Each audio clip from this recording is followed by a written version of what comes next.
I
am Roshni Suresh of Class 7B. I am here to deliver a short speech on the topic Human Rights Day. Every year, 10th December is observed as Human Rights Day all around the world. It is mainly observed by all United Nations members. It marks a great milestone in advancement of humanitarianism. It doesn't depend on race, religion, language or gender. Human rights are the basic rights and freedoms that belong to every person in the world from birth until death. All leaders should be worked for human rights and live for poor people and depressed people. I am concluding my words by quoting the words of Nelson Mandela, who was the real victim of human rights violations. The real leaders must be ready to sacrifice all for the freedom of their people. Thank you. प्रिय मित्रों, मेरी ओर से आप सभी को नमस्कार। मुझे आशा है कि आज के दिन का आप आनंद ले रहे होंगे। आज मैं मानव जीवन यानी मानवाधिकारों के एक बहुत ही महत्वपूर्ण पहलू को संबोधित करने जा रहे हैं। मानवाधिकारों को उन अधिकारों के संग्रह के रूप में परिभाषित किया गया है जो मानव अस्तित्व के लिए मूलभूत है। चूँकि ये अधिकार सार्वभौमिक है, इसलिए दुनिया भर के लोग इसके हकदार हैं। इस प्रकार सार्वभौमिक और मौलिक आयाम होने के अलावा इन अधिकारों के साथ साथ वैश्विक अपील भी होती है। ये अधिकार किसी भी व्यक्ति को बिना डर या खतरे के तरह रहने में सक्षम बनाता है। किसी भी भेदभाव के बिना मानवाधिकार का सार्वभौमिकरण सभ्य समाज का प्रतीक है। मौलिक मानवीय मांगों और ज़रूरतों को ध्यान में रखते हुए ये अधिकार तैयार किए गए हैं।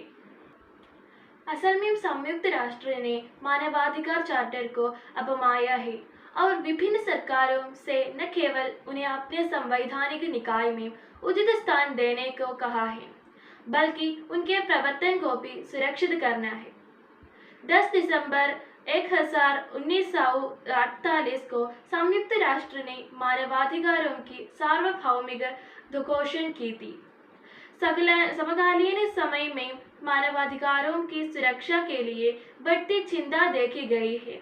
हमारा भारतीय संविधान 6 मौलिक अधिकारों का आश्वासन देता है, जो इस प्रकार है: स्वतंत्रता का अधिकार, समानता का अधिकार, धर्म चुनने का अधिकार, पोषण के खिलाफ का अधिकार, संवैधानिक उपायों का अधिकार, सांस्कृतिक और शैक्षिक का अधिकार। इन मानवाधिकारों को मानव की सामान्य विरासत में हर किसी की एकजुटता, समर्थन, विकास और पहुंच के सिद्धांतों पर स्थापित किया गया है। धन्यवाद। എല്ലാവർക്കും നമസ്കാരം. ഇന്ന് ഡിസംബർ 10 ലോക മനുഷ്യാവകാശ ദിനം. എല്ലാ മനുഷ്യരുടെയും അർഹതയായി കരുതപ്പെടുന്ന അടിസ്ഥാന അവകാശങ്ങളും സ്വാതന്ത്ര്യങ്ങളുമാണ് മനുഷ്യാവകാശം എന്നറിയപ്പെടുന്നത്. ഏറ്റവും അടിസ്ഥാനപരമായ അർത്ഥത്തിൽ സ്വാതന്ത്ര്യം, സമത്വം, സുരക്ഷിതത്വം, ബഹുമാനം എന്നിവയോടെ ഏതൊരു മനുഷ്യനും ജീവിക്കാനുള്ള അവകാശം എന്ന മനുഷ്യാവകാശത്തെ നിർവചിക്കാം. മനുഷ്യാവകാശ നിയമങ്ങളുടെ പ്രേരകശക്തി എന്നറിയപ്പെടുന്നത് 1715 ഇംഗ്ലണ്ടിൽ ഇംഗ്ലണ്ടിലെ റണ്ണീമിൽ മൈതാനത്ത് വച്ച് ജോൺ രണ്ടാമൻ ചക്രവർത്തി ഒപ്പുവച്ച മാഗ്നകാർട്ട ആണ്. എന്നാൽ മനുഷ്യ ചരിത്രത്തിലെ പുതുയുഗ പിറവിക്ക് തുടക്കമിട്ടത് 1948 ഡിസംബർ 10 ഐക്യരാഷ്ട്രസഭയുടെ അംഗീകരിച്ച സാർവദേശീയ മനുഷ്യാവകാശ പ്രഖ്യാപനമാണ്. അവകാശങ്ങൾ നിഷേധിച്ച ഭരണകൂടത്തെ പുറത്താക്കാൻ അമേരിക്കൻ ജനത നടത്തിയ മുന്നേറ്റവും സ്വാതന്ത്ര്യ പ്രഖ്യാപനവും. സ്വാതന്ത്ര്യം, സമത്വം, സാഹോദര്യം എന്നീ മുദ്രാവാക്യങ്ങൾ ഉയർത്തി ഫ്രഞ്ച് വിപ്ലവം. ഇങ്ങനെ മനുഷ്യനായി ജീവിക്കാൻ ലോകമെമ്പാടുമുള്ള മനുഷ്യർ നടത്തിയ എണ്ണമറ്റ പോരാട്ടങ്ങളുടെ വിജയമായിരുന്നു ഈ മനുഷ്യാവകാശ പ്രഖ്യാപനം. ഈ മഹത്തായ പ്രഖ്യാപനത്തിൻ്റെ ഓർമ്മയ്ക്കായി എല്ലാ വർഷവും ഡിസംബർ 10 മനുഷ്യാവകാശ ദിനമായി ആചരിക്കുന്നു. ഓരോ വ്യക്തിക്കും അന്തസ്സും സുരക്ഷയും ഉറപ്പാക്കി സമൂഹത്തിൽ ജീവിക്കാനുള്ള അവകാശമാണിത്. സ്വകാര്യത, മതവിശ്വാസം, അഭിപ്രായ പ്രകടനം എന്നിവയ്ക്കുള്ള സംരക്ഷണം, വീട്, ഭക്ഷണം, വസ്ത്രം എന്നിവയോടുകൂടിയ ജീവിതം നയിക്കാനുള്ള അവകാശം, വാർദ്ധക്യം, വൈധവ്യം, ശാരീരിക ബലഹീനതകൾ എന്നീ അവസ്ഥയിൽ ലഭിക്കേണ്ട സംരക്ഷണം, നിയമത്തിനു മുന്നിൽ ഉള്ള സംരക്ഷണം, കുറ്റവാളി എന്ന് തെളിയിക്കപ്പെടും വരെ നിരപരാധിയായി പരിഗണിക്കപ്പെടാനുള്ള അവകാശം, അന്യായമായി തടങ്കിൽ പാർപ്പിക്കില്ല എന്ന് ഉറപ്പ് ഇവയെല്ലാം അന്താരാഷ്ട്ര തലത്തിൽ തന്നെ മനുഷ്യാവകാശങ്ങളായി പരിഗണിക്കപ്പെട്ടിരിക്കുന്നു. നന്ദി, നമസ്കാരം.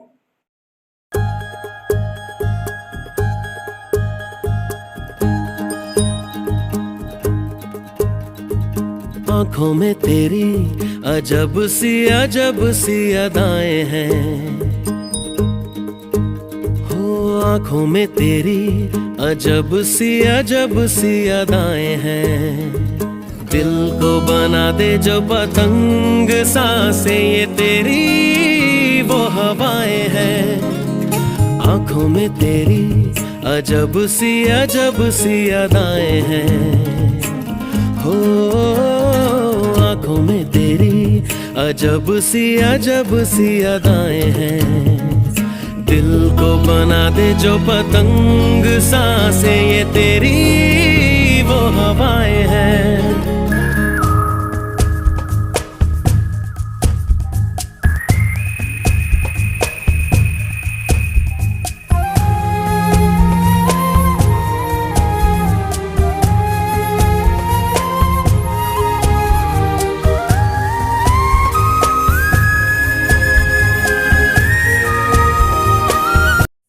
Human rights refer to the right of every person to live a dignified life without facing any discrimination. Discrimination means differentiation on the basis of religion, gender, caste, race or country. Human Rights Day is celebrated every year on 10th December. Human rights include those rights which are basic to a real life and are absolute. That is, it cannot be taken away. Mahatma Gandhi made the momentous decision to stay on in South Africa and fight racial discrimination against the Indians. Out of that struggle emerged his unique way of protest non-violent satyagraha. The reason is, on 7th June 1893, while a person was on his way to Pretoria in South Africa, a white man objected the person's presence of a non-white man in a first-class carriage, and the person was ordered to move to a van compartment at the end of the train.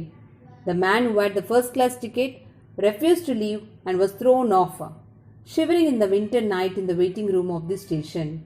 Do you know who he is? It is Mahatma Gandhi. Then he took up the fight against racial oppression. The spirit for active non-violence started from that moment. As a human being, Gandhi had all the rights to travel in the first-class compartment, but he was discriminated because of his skin color. History of human rights. The history of human rights has roots in all the great events of the world, and it has sustained the struggle for freedom and equality everywhere. The United Nations Organization UNO was formed on 24th October 1945 after the Second World War. It proposed to deal with the consequences of war and to prevent such happening in the future. October 24th is the UNO Day. Nelson Mandela raised his voice against apartheid. Apartheid was the highest form of discrimination that existed in South Africa. It was the governing policy in the country by the minority whites over the majority non-whites. The people of South Africa protested against racial discrimination. When he organized campaign against the government, he was imprisoned. Amid growing domestic and international pressure and with the fear of racial civil war, President F.W. de Klerk released him in 1990. The efforts taken by Mandela and de Klerk put an end to apartheid. In 1994, a multiracial general election was held, in which Mandela led the African National Congress to victory and became president. Universal Declaration of Human Rights. The Universal Declaration was proclaimed by the United Nations on 10th December 1948. It was drafted by the representatives with different legal and cultural backgrounds from all regions of the world. There are 30 articles in the Universal Declaration of Human Rights, and it guarantees freedom of expression as well as civil, political, social, economic and cultural rights.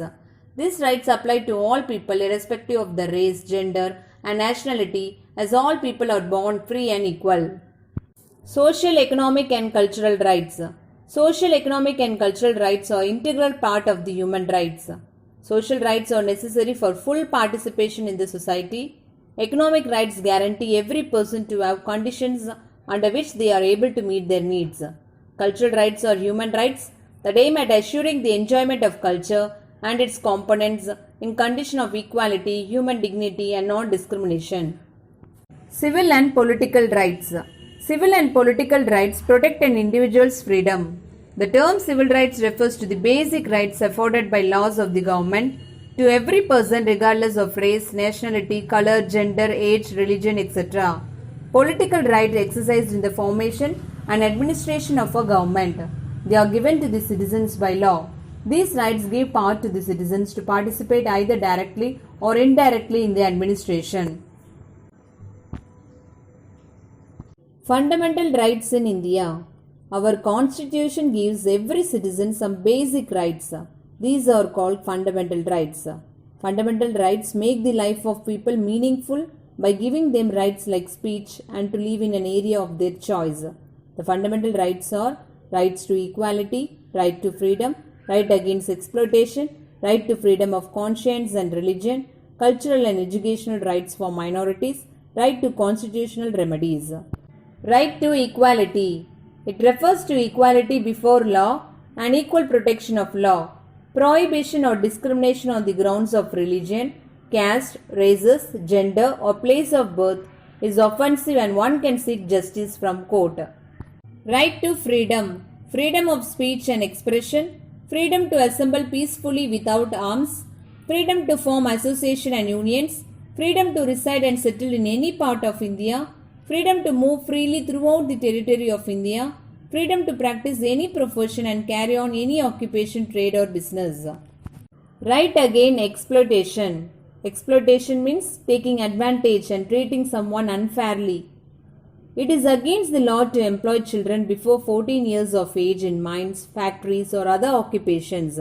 Neither contractor nor an employer can force a worker to do a job against their will. Right to freedom of conscience and religion. This right gives the citizen freedom to follow and practice the religion of their choice. All citizens have the freedom of conscience or ideas. The citizens also have the freedom to follow their own ways for practicing any religion. Cultural and educational rights. The Constitution gives us the right to preserve, protect and promote culture. We have the right to open schools, associations and societies to preserve and promote our tradition and culture. Similarly, a group of people may open a school for imparting religious education to children. The government also promotes such activities by giving grants. However, such institutions cannot deny admission to anyone based on their caste, color, creed or even religion. Right to constitutional remedies. Fundamental rights are guaranteed by the Constitution. By this right, a person can adopt constitutional means and approach a court if he is denied the fundamental rights.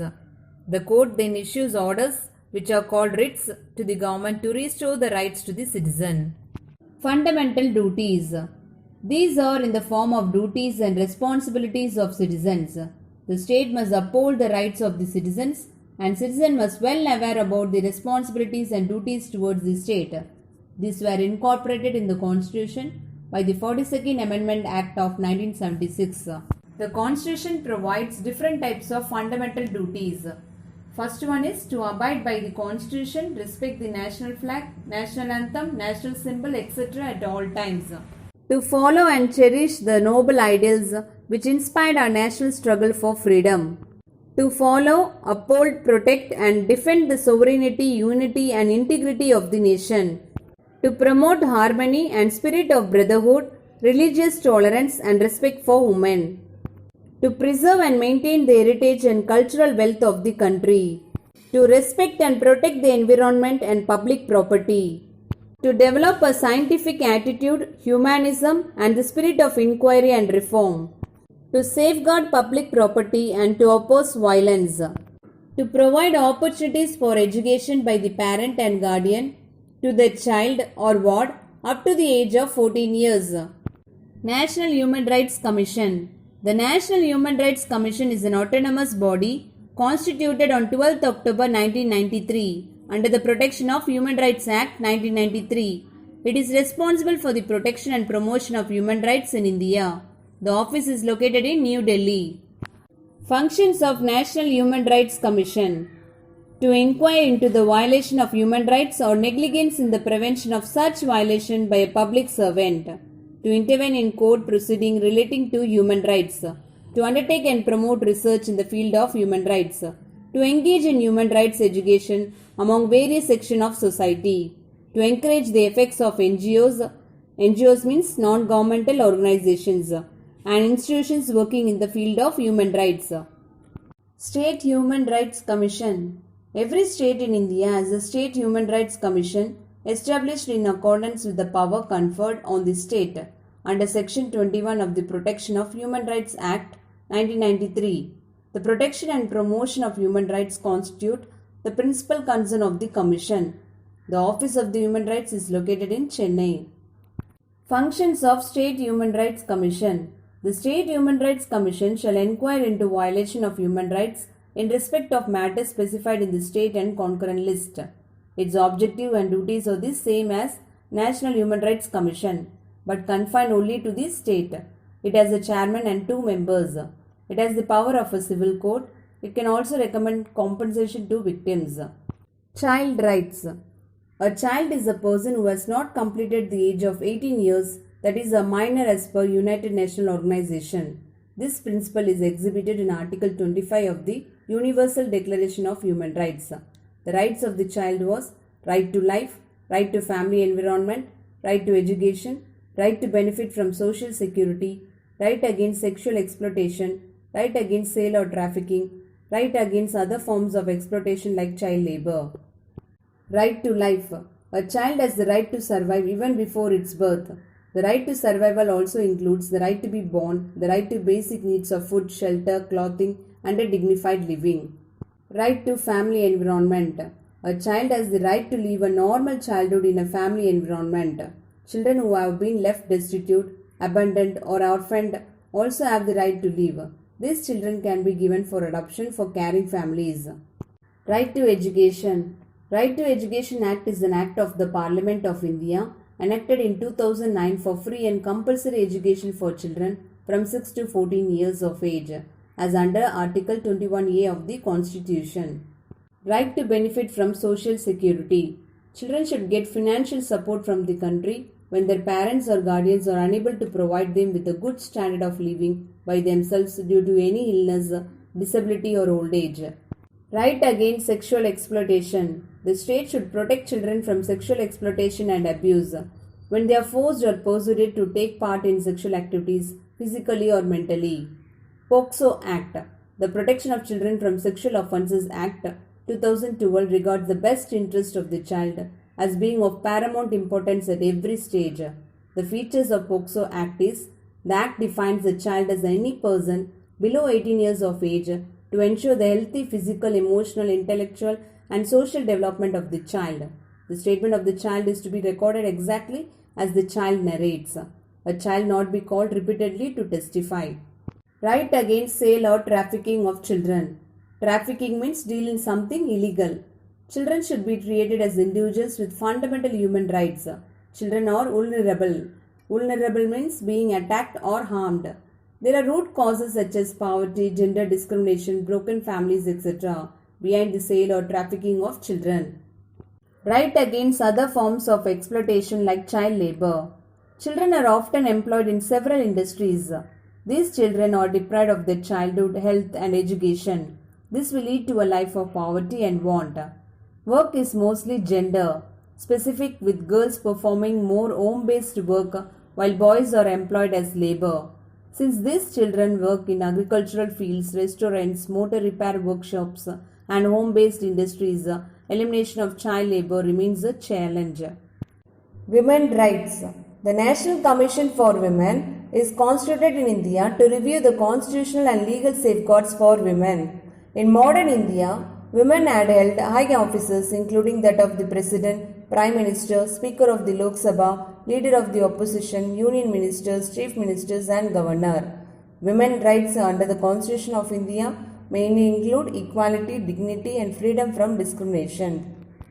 Dr. B.R. Ambedkar framed many laws for women workers in India, such as the Mines Maternity Benefit Act, Women Labour Welfare Fund, Women and Child Labour Protection Act, Maternity Benefit for Women Labour, and restoration of ban on employment of women on underground work in coal mines.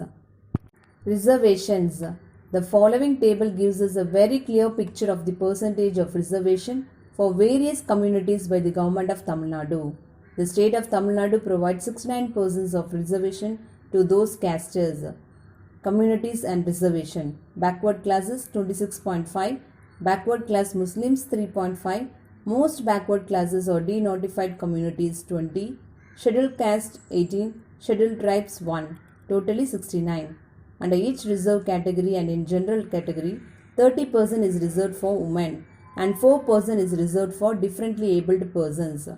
For persons studying in Tamil medium, 20% seats are offered under each category on priority basis. In Tamil Nadu, transgender has been classified under most backward classes.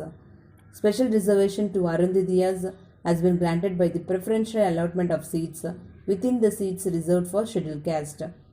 Right to Information Act. The Right to Information Act is a revolutionary act that aims to promote transparency in the government institutions in India. It is one of the most powerful laws of the country.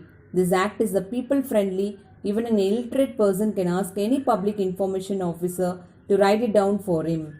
A common man can demand any government organization to provide information. The information must be provided within 30 days. If not, a fee will be collected as penalty from the concerned official. Labor rights. The Constitution ensures right to equality, equality of opportunity in public employment, right to form association and unions, right to livelihood, prohibits trafficking, forced labor and child labor. Article 39D ensures equal wages to male and female workers for equal work. Dr. B.R. Ambedkar contribution to laborers. Reduction in factory working hours per day 8 hours. Compulsory recognition of trade union. Employment exchange in India. Employee state insurance ESI. Minimum wages for laborers. Coal and mica mines provident fund. Or the contribution to laborers.